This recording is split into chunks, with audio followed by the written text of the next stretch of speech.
आप सबका खैर मकदम है।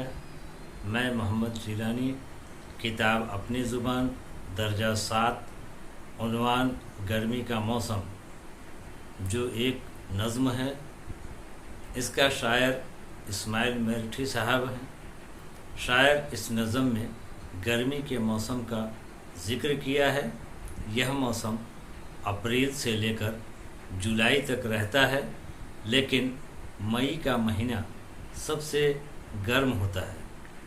अब मैं पूरे नज़्म को सरसरी तौर पर पढ़ता हूँ, तो सुनिए, शुरू करता हूँ। गर्मी का मौसम।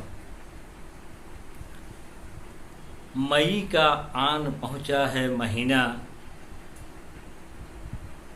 बहा चोटी से एड़ी तक पसीना। बजे 12 तो सूरज सर पे आया, हुआ पैरों तले पोशीदा साया।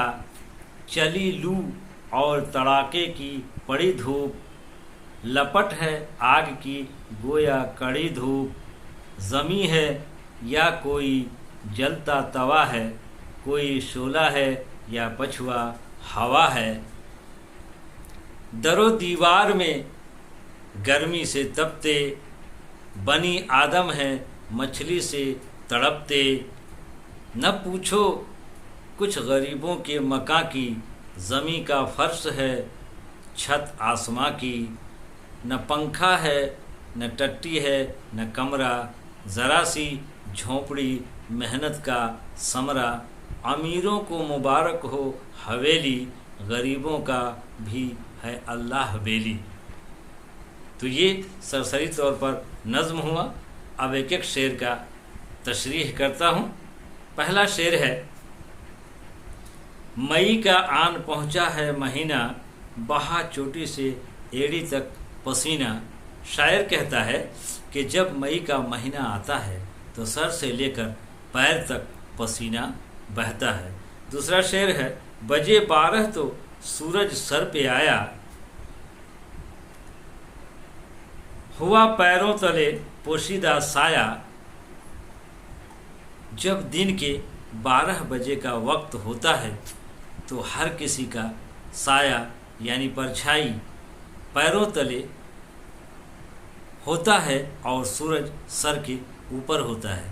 तीसरा शेर है, चली लू और तड़ाके की पड़ी धूप, लपट है आग की गोया कड़ी धूप। इस महीने में हवा गर्म होकर लू की शक्ल में चलती है और तड़ाके की धूप होती है।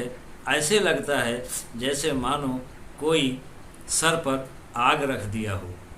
अगला शेर है, ज़मी है या कोई जलता तवा है, कोई शोला है या पछुआ हवा है।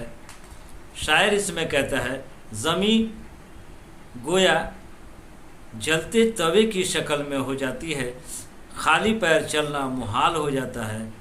इस महीने पश्चिम की जानिब की हवा, जिसे पछुआ हवा कहते हैं, आग के शोला की तरह चलती है। अगला शेर है, दरो दीवार हैं गर्मी से तपते, बनी आदम है मछली से तड़पते। घरों के दरो दीवार गर्मी से तप जाते हैं, इंसान बिन पानी की मछली की तरह तड़पता है। फिर अगला शेर है, न पूछो कुछ गरीबों के मकां की, ज़मी का फर्श है छत आसमां की। शायर इस शेर में कहता है, इस महीने में सबसे बुरा हाल गरीब लोगों का होता है। न उसके पास घर होता है, न सर छुपाने की जगह।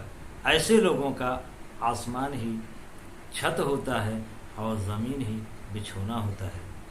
अगला शेर है, न पंखा है न टट्टी है न कमरा, ज़रा सी झोपड़ी मेहनत का समरा।